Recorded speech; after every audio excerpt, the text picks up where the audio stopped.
I stood in my grandfather's estate lawyer's office holding a check for $5 million while staring at my phone buzzing with missed calls from my mother, Sarah, the same woman who walked out 15 years ago after the divorce, leaving me with an alcoholic father who disappeared 2 months later.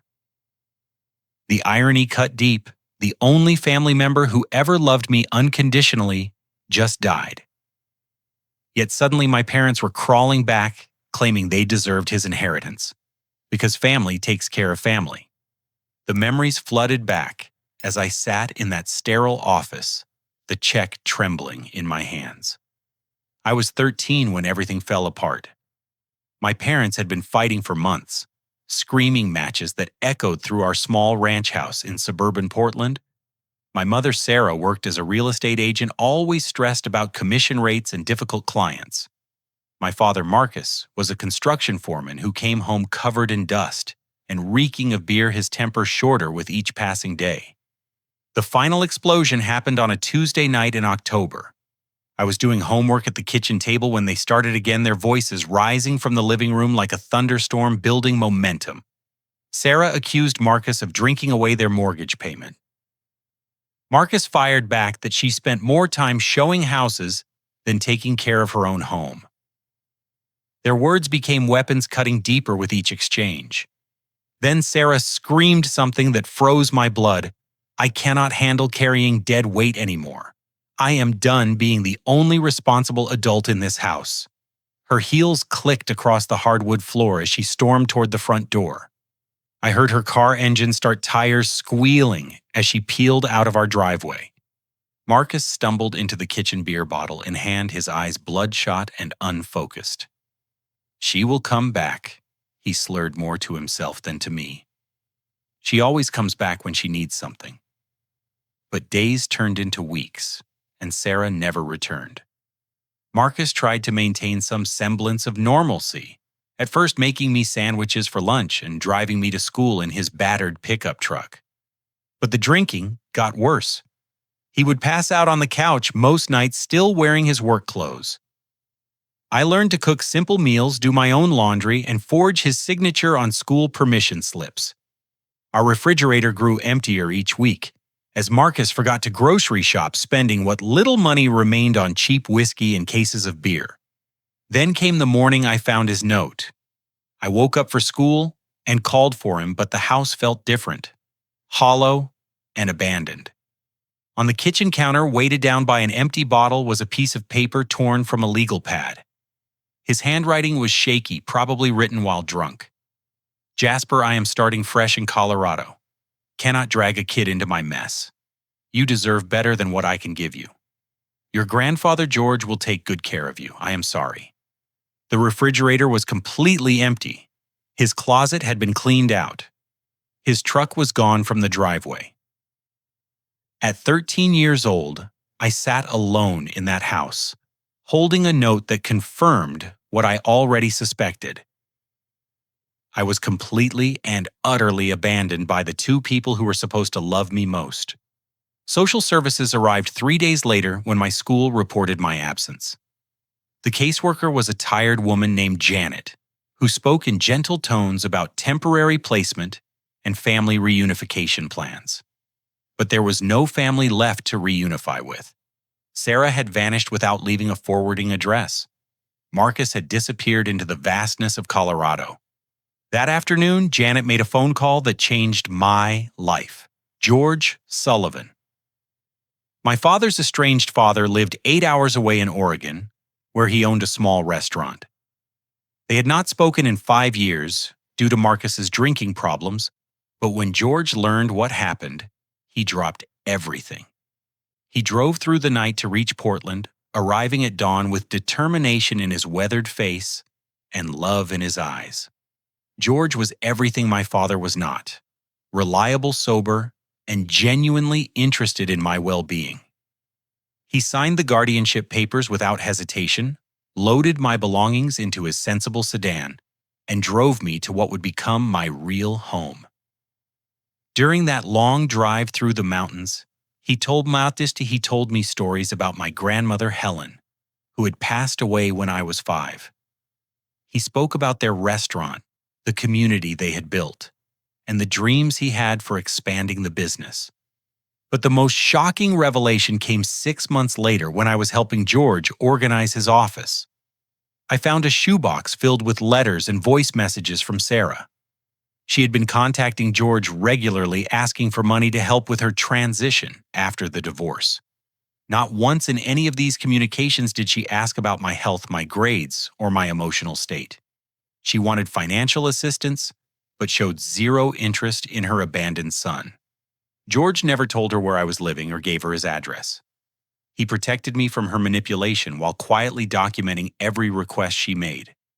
Even from 800 miles away, Sarah was still trying to extract money from our family without taking any responsibility for the damage she had caused. Life with George became a masterclass in what real family looked like. His restaurant, Sullivan's Family Dining, occupied a converted Victorian house in downtown Bend, Oregon. The dining rooms retained their original charm, with hardwood floors, bay windows, and a wraparound porch that drew customers like a magnet.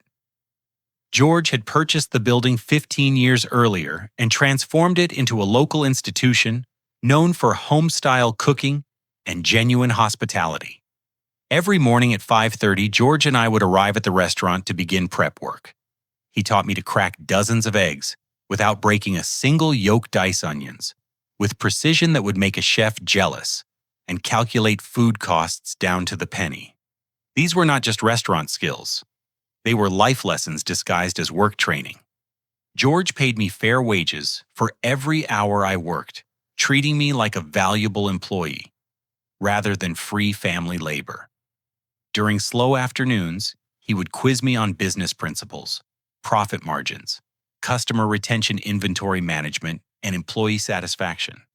He explained how every decision affected the bottom line, but also how treating people right was always worth short-term costs. School became easier with George's support. He attended every parent-teacher conference, helped with homework when I struggled with algebra, and celebrated my successes with genuine pride. When I made honor roll, he posted my report card on the restaurant's bulletin board next to customer compliments and community announcements.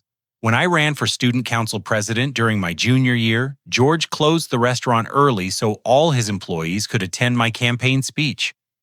The scholarship to University of Oregon felt like a natural progression rather than an impossible dream. George had been preparing me for college since the day I arrived, emphasizing that education was the foundation of every successful business venture. He covered expenses the scholarship did not include, never making me feel guilty about the financial investment. During college breaks, I returned to work at Sullivan's with new perspectives and fresh ideas. My business classes provided frameworks for concepts George had been teaching through experience. We installed a point-of-sale system that streamlined ordering and improved inventory tracking. I designed a website that allowed customers to view menus online and leave reviews, bringing the restaurant into the digital age without losing its small-town charm. After graduation, I took a position with a business consulting firm in Portland while spending weekends helping George expand his restaurant empire. We opened a second location in Redmond, then a third in Prineville. Each new restaurant maintained the original's warm atmosphere while incorporating improved systems and processes I had learned in my consulting work. George and I had become true partners, combining his decades of experience with my formal business education. Our relationship transcended typical grandfather-grandson bonds. We were collaborators, confidants, and best friends. He trusted my judgment on major decisions, while I respected his wisdom about reading people and building community relationships. The diagnosis came on a routine Tuesday morning last spring.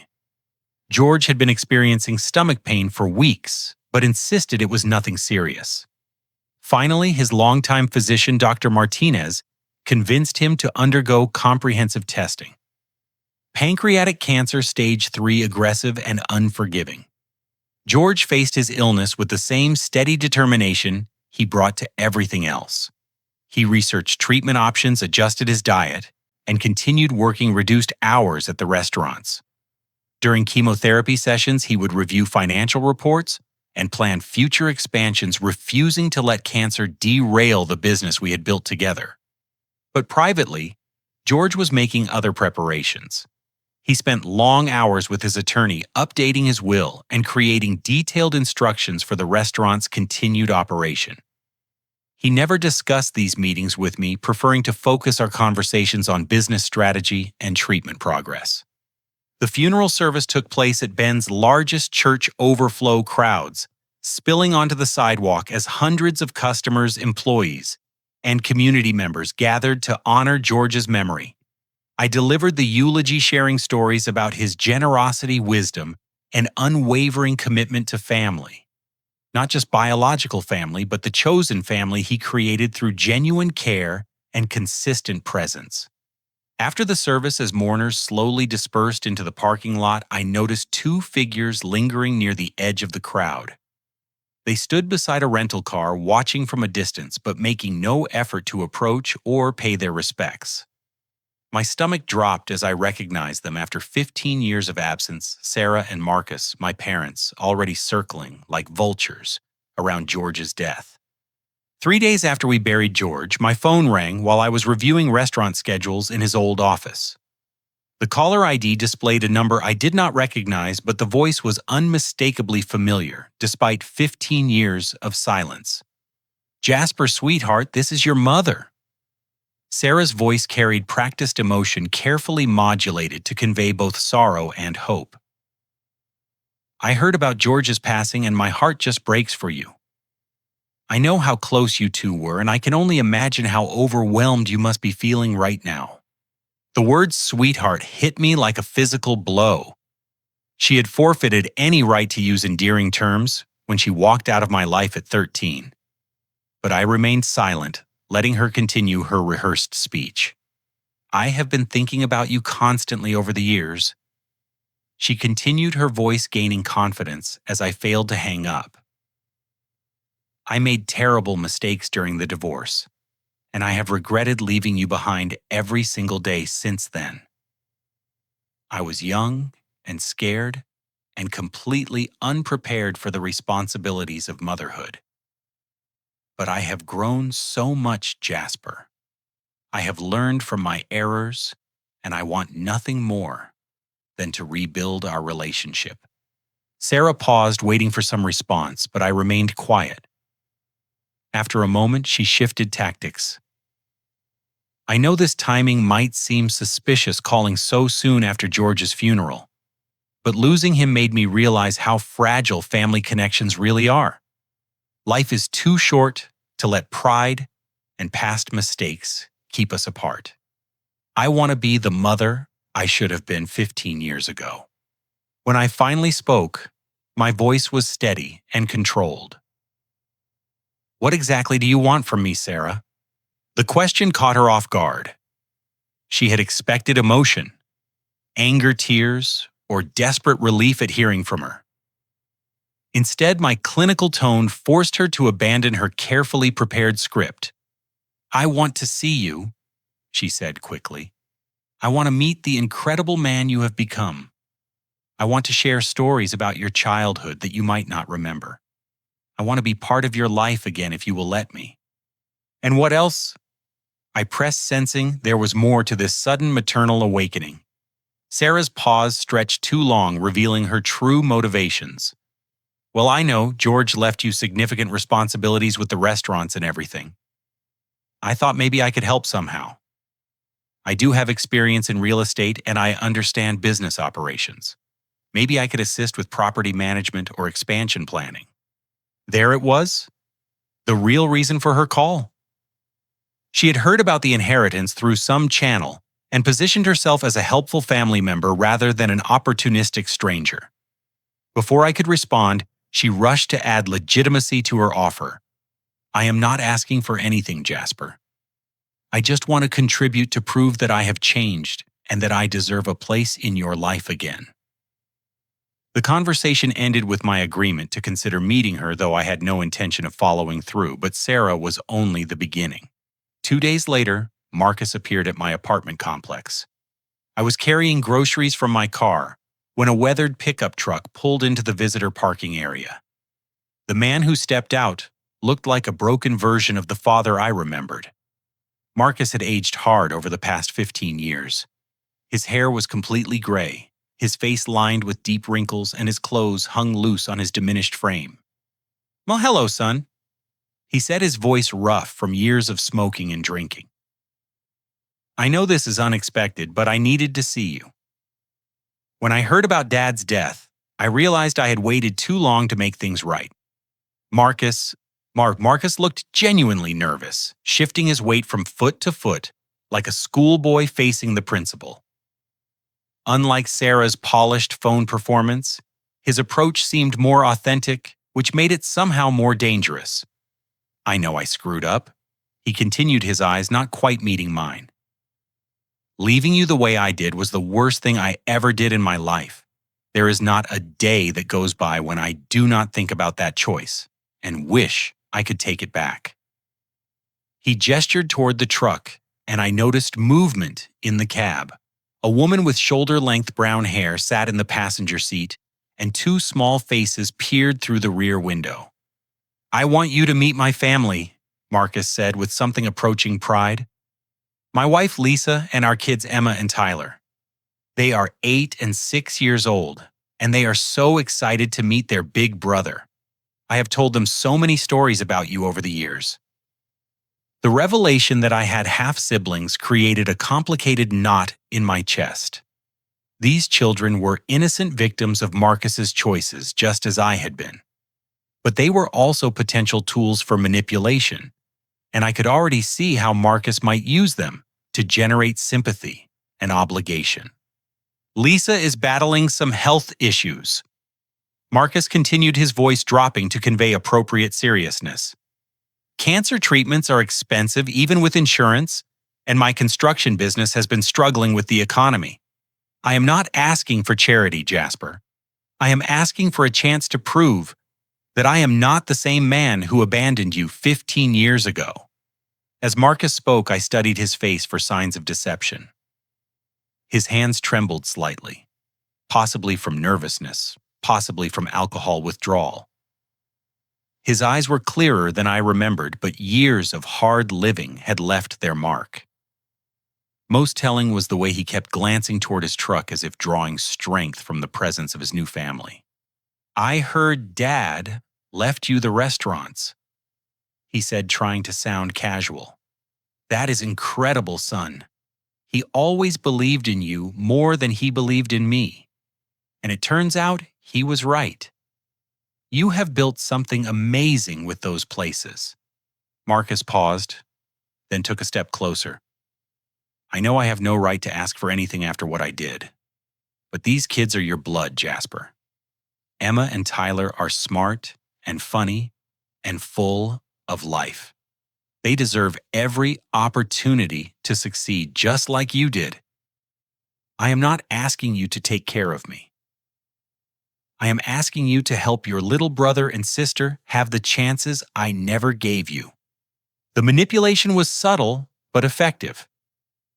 By framing his request around the children's needs rather than his own failures, Marcus had found the one angle that might generate genuine sympathy. I agreed to meet his family the following weekend, knowing that walking away from innocent children would be nearly impossible once I saw their faces. That evening, I hired a private investigator named Patricia Wong to verify both parents' stories. If Sarah and Marcus were telling the truth about their circumstances and motivations, perhaps some form of limited relationship was possible. But if they were lying, if this was purely about the inheritance, I needed to know before making any commitments. Patricia's preliminary report arrived within 48 hours, and the findings were devastating. Lisa did not have cancer. She suffered from anxiety and depression conditions that had worsened due to Marcus's continued drinking and financial irresponsibility. His construction business had failed, not due to economic conditions, but because of missed deadlines, cost overruns, and several incidents where he had shown up to job sites intoxicated. Sarah's situation was equally troubling. Her divorce from her second husband, Robert, had been finalized 6 months ago, and court records revealed gambling addiction as a contributing factor. She owed $75,000 to various creditors and had been evicted from 2 different apartments in the past year. But the most shocking discovery came at the end of Patricia's report. Both parents had contacted George's attorney multiple times over the past 5 years, demanding information about his will and estate planning. They had even attempted to have George declared mentally incompetent during his cancer treatments, hoping to contest any will that excluded them from inheritance. George had been aware of their schemes and had been quietly documenting their behavior through his own private investigator. My beloved grandfather had spent his final years protecting me from parents who saw his death as a business opportunity rather than a family tragedy. Despite my growing suspicions, I agreed to meet both families at Sullivan's main location on a Saturday evening after regular business hours. I wanted to see my half-siblings in person and determine whether any genuine family connection was possible, beneath my parents' obvious financial motivations. Sarah arrived first, accompanied by a sullen teenager with streaked blonde hair and an expression of profound boredom. Madison, my 16-year-old half-sister, wore expensive designer clothes that seemed inconsistent with her mother's claimed financial struggles. She spent the first 10 minutes of our meeting scrolling through her phone, occasionally sighing dramatically to express her displeasure at being dragged to this family gathering. "Madison, put that away and say hello to your brother," Sarah commanded, with forced cheerfulness. "I have told you so much about Jasper over the years." Madison glanced up briefly, her eyes scanning the restaurant's modest interior with obvious disdain. "This place is kind of basic," she said flatly. "Do you actually make money running restaurants like this?" Before I could respond, Marcus arrived with his family in tow. Lisa appeared tired and anxious, her hands shaking slightly as she shook mine. In contrast to Madison's designer outfit, Lisa wore clothes from discount retailers and her wedding ring was a simple band, rather than the elaborate set Sarah displayed. Emma and Tyler were genuinely adorable, bright-eyed children who seemed excited to meet their mysterious older brother. Emma, the 8-year-old, had brought a drawing she had made showing stick figures labeled "My Family," with an extra figure labeled Jasper, added in different colored crayon.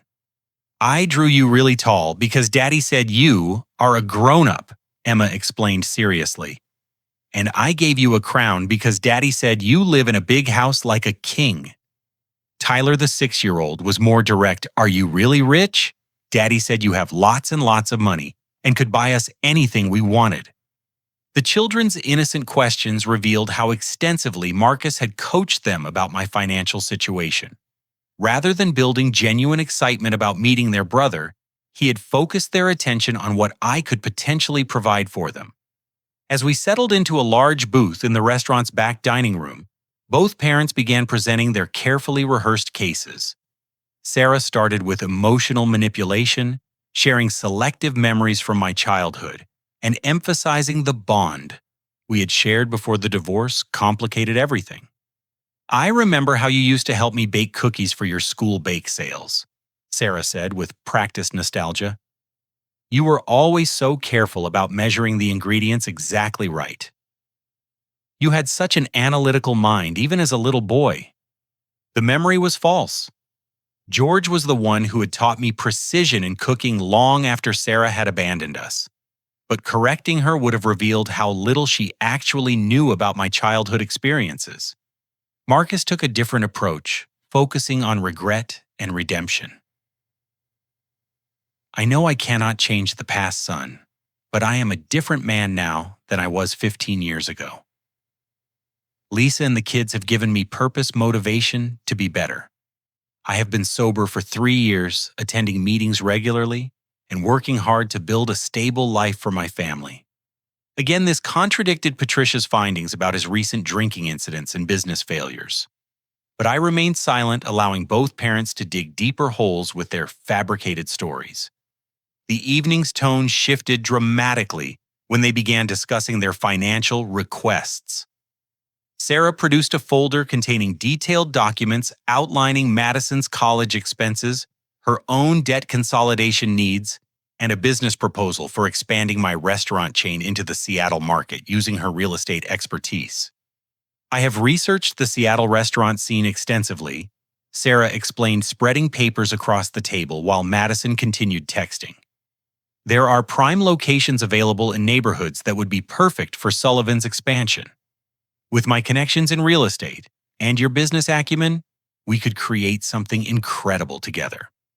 Marcus pulled out his own folder containing medical bills for leases, treatments, invoices for his failing construction projects, and a proposal for me to invest in his business as a silent partner. I am not asking for charity, Marcus insisted, echoing his earlier conversation. This would be a legitimate business investment.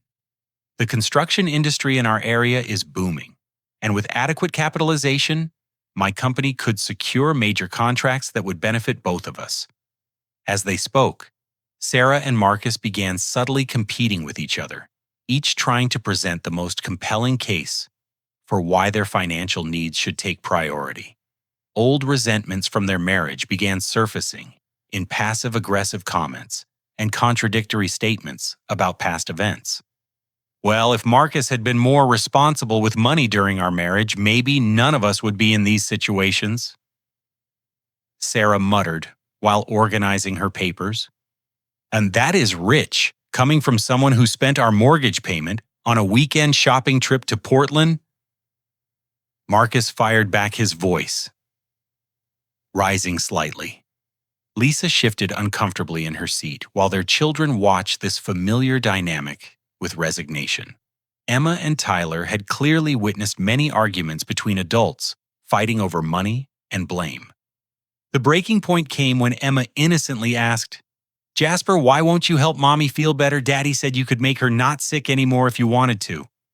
The question revealed the extent to which Marcus had manipulated his children's understanding of their mother's condition, and my role in potentially resolving it.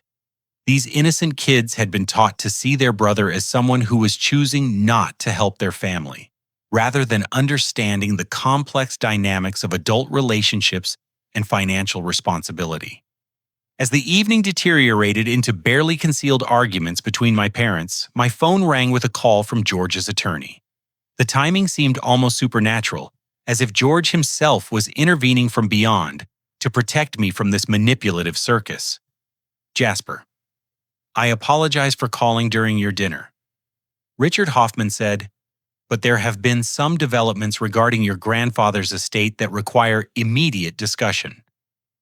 Can you come to my office first thing Monday morning? There are additional provisions in his will that only activate under specific circumstances, and I believe those circumstances have now been met." Monday morning found me sitting across from Richard Hoffman's mahogany desk, watching him retrieve a sealed envelope from his office safe. Richard had been George's attorney for over 20 years, and his grave expression suggested that whatever was in that envelope would fundamentally change my understanding of the inheritance. "Your grandfather was an extraordinarily thorough man." Richard began breaking the envelope's wax seal with ceremonial precision. "He anticipated that your parents might resurface after his death, and he prepared accordingly. What I am about to share with you represents 2 years of careful planning and investigation on George's part." The envelope contained a second will, not a replacement for the original, but a detailed codicil that activated only if my parents attempted to claim portions of the inheritance within 6 months of George's death. George had essentially set a trap using my parents' greed to trigger additional protective measures he had put in place. George hired a private investigator in January of last year. Richard explained, spreading documents across his desk. "He suspected your parents were monitoring his health and financial situation, and he wanted to document their true motivations before his death. What he discovered exceeded even his worst expectations. The investigator's report was comprehensive and damning. Sarah had contacted George's doctor's office multiple times, posing as a concerned family member and attempting to obtain information about his prognosis and treatment costs. She had also approached several of George's business associates, fishing for details about the restaurant's profitability and his real estate investments. Marcus had been equally intrusive, driving to Bend on 3 separate occasions to observe George's daily routines and restaurant operations.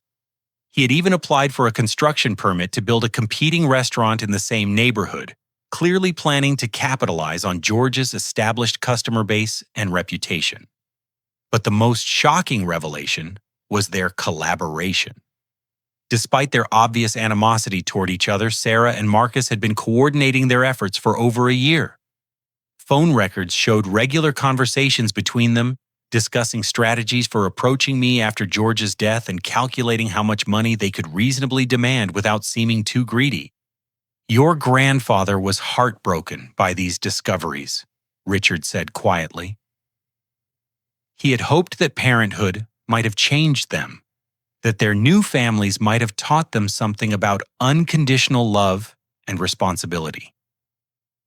Instead, he found that they were teaching their children the same manipulative behaviors they had used during your childhood. George's letter, written in his own handwriting during his final weeks, explained his reasoning for the additional codicil. "My dear Jasper, if you are reading this letter, it means your parents have proven themselves to be exactly who I feared they were. They have approached you not as a son they love, but as an opportunity they can exploit. This breaks my heart, but it does not surprise me. I want you to know that every dollar I leave you was earned through honest work and careful saving. I never borrowed money I could not repay, never made promises I could not keep, and never asked anyone to solve problems I had created for myself. This inheritance represents not just money, but principles. Principles your parents abandoned long ago. You have a choice to make now, and it is the most important choice you will ever face. You can allow guilt and obligation to cloud your judgment, giving your parents money they will waste, while teaching their children that irresponsibility is rewarded. Or you can honor the values we built together using this inheritance to create something meaningful that helps people who truly deserve assistance. If you choose to give your parents any portion of this inheritance, the additional funds I have set aside will be donated to foster care organizations that support children whose parents have abandoned them. These organizations understand what you experienced, and they will use the money to prevent other children from suffering as you suffered. But if you choose to protect what we built together, if you recognize that family is defined by actions rather than biology, then you will have access to everything, not just the restaurants and properties, but additional investments that will allow you to expand our work and help even more people. The choice is yours, Jasper, and whatever you decide, I will always be proud of the man you have become." Richard set the letter aside and opened another folder. "There is more, Jasper. George documented extensive evidence of your parents' attempts to have him declared mentally incompetent during his illness. They contacted Adult Protective Services twice, claiming he was being financially exploited by unnamed caregivers. They hired an attorney to explore options for contesting his will before he had even died. The documentation was overwhelming. Legal filings, recorded phone calls, witness statements from hospital staff who had observed my parents' suspicious behavior during George's treatment. They had not been concerned about his well-being or comfort during his final months. They had been positioning themselves to seize his assets the moment he passed away. Your grandfather's illness was incredibly difficult for him," Richard continued, "but discovering your parents' schemes added emotional torture to his physical pain. He spent his final weeks not just fighting cancer, but protecting you from people who should have been supporting both of you during this terrible time. The full extent of their betrayal was still being revealed. Patricia Wong, the private investigator I had hired independently, had uncovered additional evidence that corroborated George's findings. Sarah's gambling debts were worse than initially reported. She owed money to several individuals who were not legitimate creditors, suggesting involvement with illegal gambling operations. Marcus's drinking problems had resulted in a DUI arrest 8 months ago, an incident that Lisa had tried to hide from their children. His construction business was facing potential lawsuits from 3 different clients whose projects had been abandoned when Marcus failed to show up for work consistently. Most disturbing was the discovery that both parents had been spreading lies about me to extended family members. They had told aunts, uncles, and cousins that I was selfish and ungrateful, that I had refused to help George during his illness, and that I was planning to squander his inheritance on frivolous luxuries rather than supporting family members in need. These lies had been strategically planted to isolate me from potential allies and create sympathy for their financial requests. Several relatives had already contacted me with gentle suggestions that I remember my family obligations and honor George's generous spirit by sharing the inheritance with my parents. The codicil's final provision was the most telling evidence of George's wisdom. If I chose to give my parents money despite their documented deception, the additional funds would be donated to organizations that supported abandoned children. But if I chose to protect the inheritance and cut contact with my parents, those additional funds would become available to expand the restaurant business and create scholarship programs for young adults aging out of foster care. George had designed the perfect test, one that measured my ability to distinguish between genuine family obligation and manipulative exploitation. The inheritance was not just money, it was a lesson in setting boundaries and protecting the values we had built together. As I left Richard's office that Monday afternoon, I carried with me not just legal documents, but a clear understanding of what George had been trying to teach me through his final gift. My parents had not changed in 15 years. They had simply found new ways to package their selfishness and new victims to manipulate in service of their endless need for other people to solve their self-created problems. Armed with complete knowledge of my parents' deception and manipulation, I scheduled one final meeting at George's main restaurant. This time, I would control the conversation present evidence of their lies and offer them a choice that would permanently resolve our relationship one way or another. I arrived early that Thursday evening, spreading documents across the large corner booth where we had sat just a week earlier. Richard Hoffman had provided copies of everything: the private investigator's reports, phone records, legal filings, and George's handwritten letter explaining their schemes. I also brought recording equipment with Richard's assurance that documenting this conversation was legally permissible given their previous attempts at extortion. Sarah arrived first, accompanied again by Madison, who seemed even more resentful about being dragged to another family gathering. Sarah's demeanor was different this time, more confident, more demanding, as if she believed our previous meeting had established her right to claim a portion of the inheritance. "I have been thinking about our conversation," Sarah announced, before even sitting down. "And I believe $50,000 would be a reasonable starting point for Madison's college fund. We can discuss additional arrangements for my business proposal once you have had time to review the market research I provided." Madison glanced up from her phone long enough to add, "I already told my friends at school that my brother was going to pay for college. It would be really embarrassing if that turned out to be a lie." Marcus arrived with his family shortly afterward, Lisa looking even more anxious than during our previous meeting. Emma and Tyler ran directly to me, their innocent enthusiasm a stark contrast to Madison's entitled attitude. "Did you think about helping Mommy?" Emma asked immediately. "Daddy said you were going to make her feel better." Tyler climbed onto the booth beside me and whispered conspiratorially, "Daddy said if you help us, we can get a new house with a big yard and a swimming pool." The children's comments confirmed how extensively Marcus had built their expectations around my inheritance. Rather than preparing them for possible disappointment, he had promised them specific improvements to their lives that depended entirely on my financial generosity. "Before we discuss any financial arrangements," I said calmly, "I want to share some information that has come to light since our last meeting." I placed the first document on the table, phone records showing months of communication between Sarah and Marcus, despite their claims of being estranged and having no contact since the divorce. "These records indicate that you have been coordinating your approaches to me," I continued.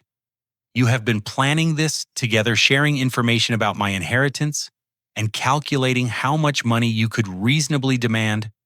Sarah's face flushed red, but she attempted to maintain her composure. "Jasper, I understand how that might look, but Marcus and I occasionally discuss our children's well-being. It is only natural that we would both be concerned about rebuilding relationships with you. I placed the second document on the table.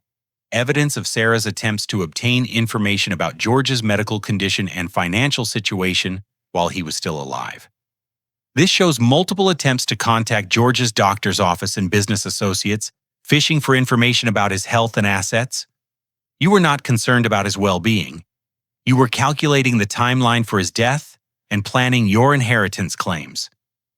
Marcus tried to interrupt, but I continued placing documents on the table, evidence of his surveillance visits to Bend, his attempts to build a competing restaurant, his coordination with Sarah to approach me after George's funeral. You were both monitoring George during his illness. I said, my voice remaining steady despite the anger building in my chest.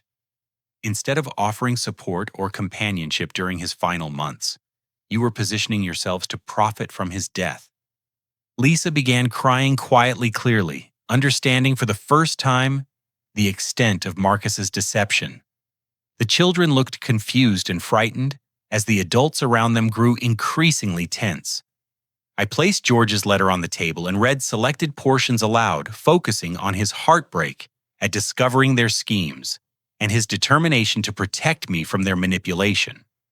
George knew exactly who you were, I said, looking directly at both parents. He documented your lies, recorded your phone calls, and even hired investigators to verify your motivations. Everything you have told me has been fabricated. Sarah's composure finally cracked. That is not fair, Jasper. Yes, I made mistakes, but I was trying to survive, trying to build a life for Madison. I never stopped caring about you, even if I was not perfect at showing it.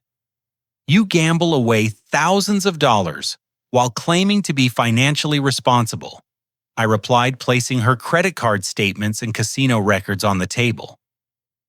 You owe money to people who are not legitimate creditors, suggesting involvement with illegal gambling.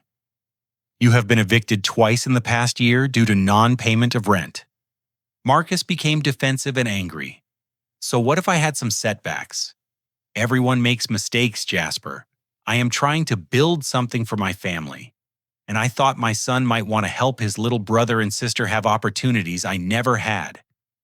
Your construction business failed because you showed up to job sites intoxicated. I responded, placing his DUI arrest records and client complaints on the table. Lisa does not have cancer. She has anxiety and depression that have worsened due to your drinking and financial irresponsibility.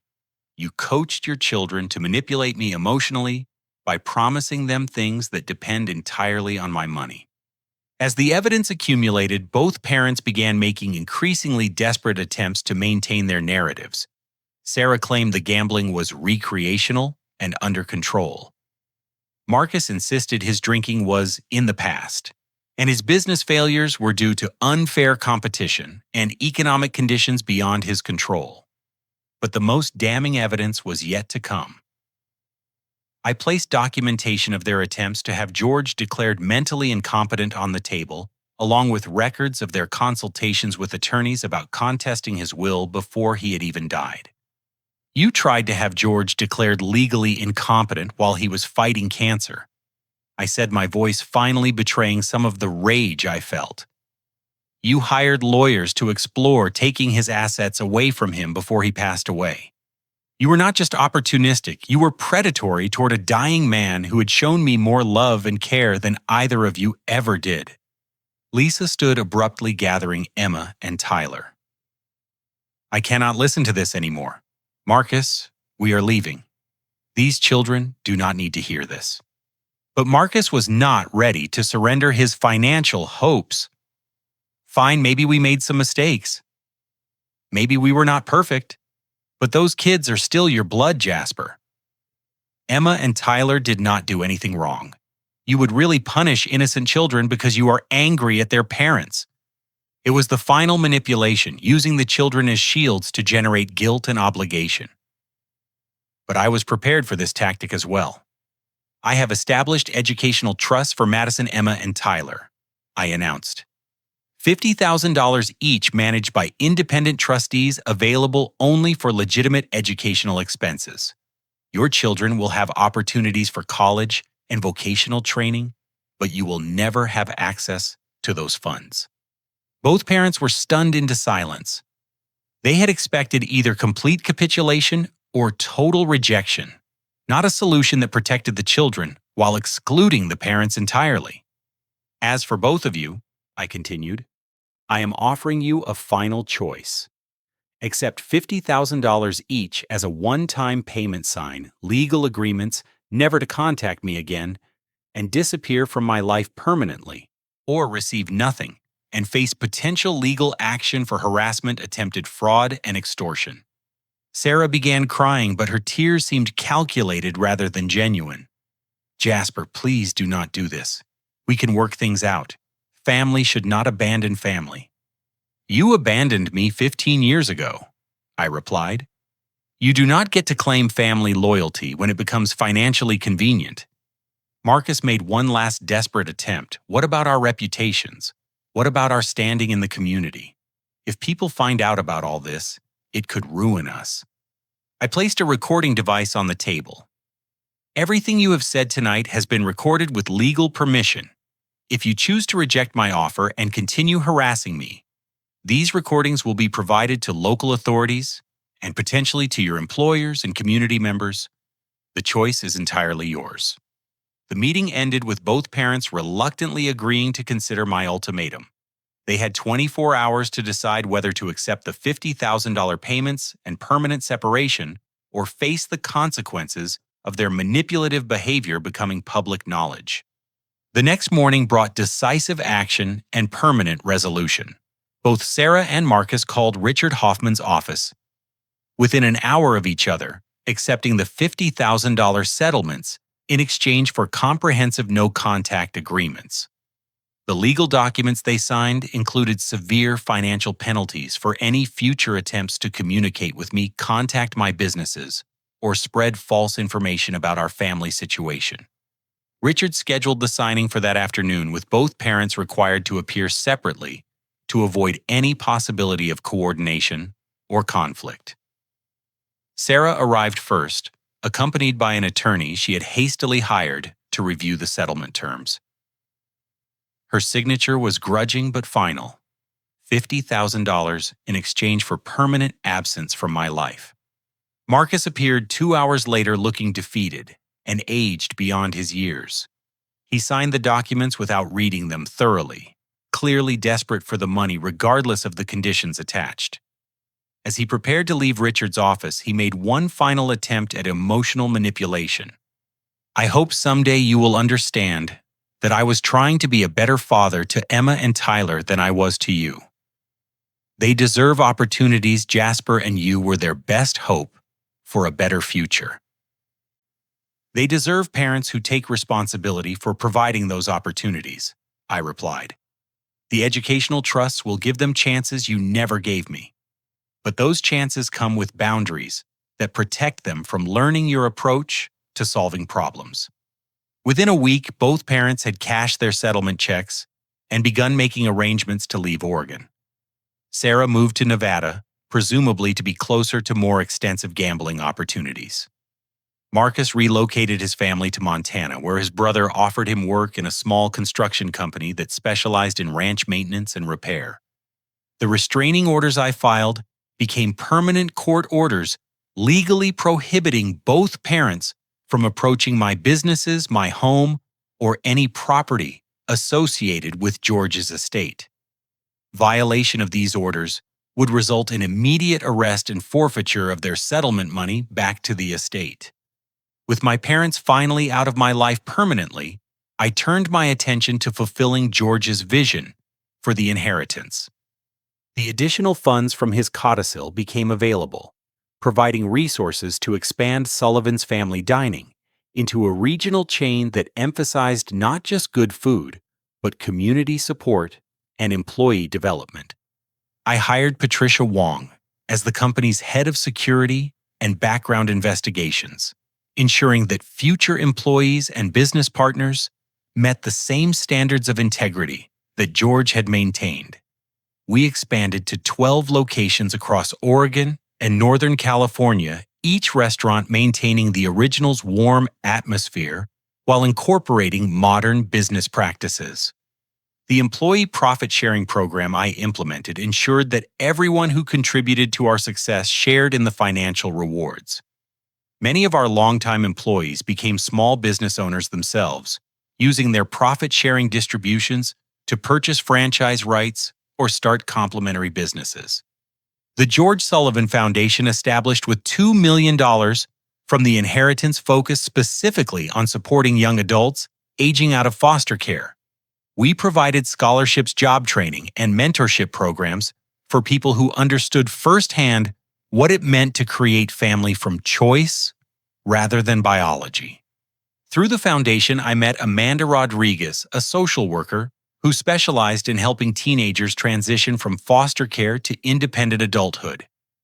Amanda had aged out of the system herself at 18 and understood both the challenges and the potential that came with creating your own support network.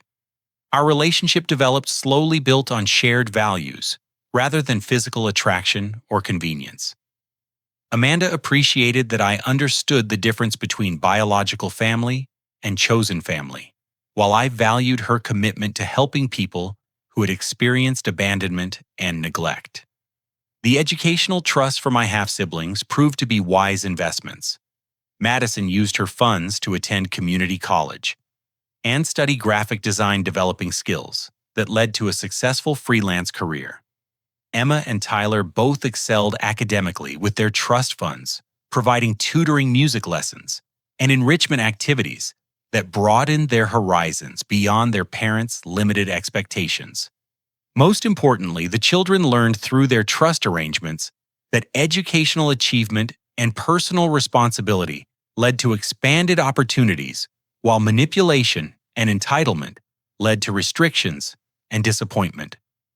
The trustees I had selected were experienced in working with children from dysfunctional families and helped them understand healthy relationships and appropriate boundaries. 6 months after the settlement agreements were signed, I received a letter from Emma, not asking for money, but sharing a school award she had received for academic improvement. The letter was written in careful 8-year-old handwriting and included a drawing of our family restaurant with a caption reading, "My brother helps kids learn." Tyler sent a similar letter 3 months later, along with a photograph of himself receiving a citizenship award at school. Both children were learning that their connection to me came through their achievements and character development, not through their parents' financial needs or emotional manipulation. The extended family relationships I had feared losing turned out to be stronger than my parents' lies had suggested. Aunts, uncles, and cousins who had initially approached me with gentle suggestions about family obligations quickly understood the truth once they learned about Sarah and Marcus's documented deception. Uncle David, George's younger brother, became a regular visitor to the restaurants and a trusted advisor for major business decisions. Cousin Jennifer, a CPA, helped establish the foundation's financial management systems. These relationships were built on genuine affection and mutual respect, rather than obligation or guilt. 2 years after George's death, I stood in the same location where this journey had begun, Richard Hoffman's law office, but this time I was signing papers to establish a scholarship program at the University of Oregon for students from non-traditional family backgrounds. The program would provide full tuition, housing, and mentorship support for young people who had overcome family abandonment, foster care experiences, or other significant obstacles. My phone rang as I finished signing the documents. The caller ID showed Amanda's number, reminding me about dinner plans with our chosen family of friends, people who had proven through consistent actions that they deserved places in our lives. As I walked out of Richard's office into the bright Oregon sunshine, I thought about George's final gift, not just the money, but the wisdom to distinguish between people who love you and people who love what you have. The inheritance had tested my judgment and strengthened my resolve to honor the values we had built together. The settlement agreements with my parents would expire in 10 years, but I doubted either of them would risk violating the terms for contact. They had received exactly what they deserved. Enough money to demonstrate my fairness, but not enough to reward their manipulation or enable their irresponsible behavior. More importantly, they had learned that their choices carried permanent consequences. Their children would have educational opportunities, but those opportunities came with boundaries that prevented the parents from benefiting financially. Their community standing had been preserved through my discretion, but their relationship with me had been permanently severed through their own actions. The restaurants thrived under my expanded leadership, employing over 200 people and serving thousands of customers who appreciated both our food and our commitment to community support. Every success felt like a tribute to George's memory and a validation of the principles he had taught me about treating people with dignity and respect. But the greatest gift from this experience was the clarity it provided about the nature of family itself. Biology creates relatives, but love creates family. George had shown me that family means choosing to be present during difficulties, as well as celebrations, offering support without expecting immediate returns, and building relationships through consistent actions rather than convenient words. As I drove home to prepare for dinner with Amanda and our friends, I realized that George's inheritance had given me everything I truly needed. Not just financial security, but the wisdom to recognize authentic relationships and the courage to protect the values that made life meaningful. The restaurants would continue expanding, the foundation would help more young people build successful lives, and the scholarship programs would provide opportunities for students who understood that education was earned rather than given. But most importantly, I would continue building the kind of family George had created for me, one based on choice, commitment, and unconditional love. Have you ever had to choose between biological family and the people who truly support you? How do you distinguish between genuine love and manipulative behavior in your own relationships?